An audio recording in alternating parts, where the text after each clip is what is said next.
Faith Church, hope you are doing well today. Yesterday, on Thursday, we started reading through as a church the three letters of John, 1st, 2nd, and 3rd John. And I hope you're reading along with us. These are really remarkable letters at the very end of the New Testament. In today's reading from chapter 2 in John's first letter, there's this one verse that just stuck out to me. Maybe it did to you as well. Verse 6 says, "Whoever claims to live in him, in Jesus, must live as Jesus did." And it's something we talk a lot about around here, that the Christian life is not just a matter of knowing the things that Jesus knows, but learning with his help, by his grace, increasingly live the way he lived. In that relationship between rabbi, and Jesus is our rabbi, and disciple, we are disciples. As you know, I hope you know that the disciples' job was not just to know what the rabbi knew, but to live like the rabbi. And in this case, Christ is our rabbi. He is our teacher. He's our Messiah. And we are asking him to help us learn to live in every way the way he lives. It's mostly about the way we love. The thing that God is most interested in your life and my life is the person that you become.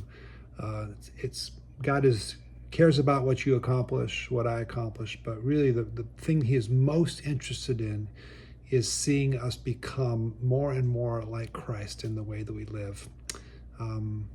Dallas Willard, who was an American Christian philosopher, taught at USC, he used to talk about this thing called VIM, vision, intention, means, that any transformation in human life has to include these three elements. First, you've got to have a vision of what it looks like, the thing that you're trying to become. Next, you have to have an intention to want to actually change. And then thirdly, you need means to do that. The vision that we have as followers of Christ is that God is calling us to become like him, as the scripture just said, that we would live like Jesus lived, walk like he walked. It's a question of intention. Some people do, some people don't. But those of us who do, who want to make that the central desire of our lives, there are means to get there. And that's what we talk a lot about around here, this idea of rule of life, rhythms and patterns and habits that we establish individually and as a church are things that help us to grow to become more like Christ. And we're in the middle of talking about prayer, and prayer is one of the things that shapes us.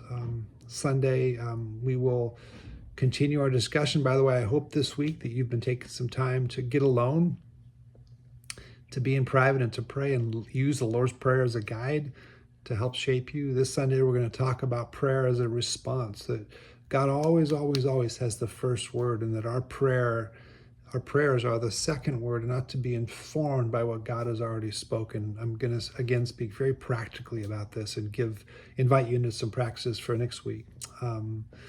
So I hope you'll be here with us. I want to give just a quick update. Some of you know I had a significant health incident this week. Without going into a lot of detail, I had what's called a TIA, sometimes called a mini stroke, and that issue happened on Wednesday evening, and I spent about a day in the hospital.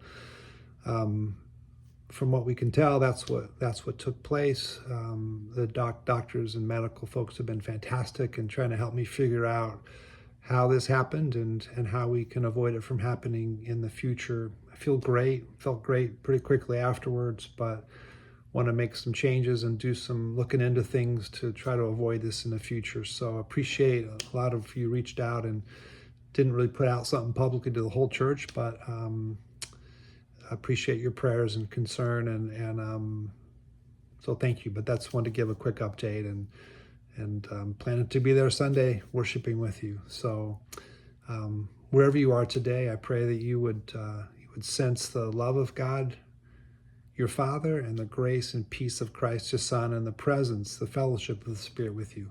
Peace.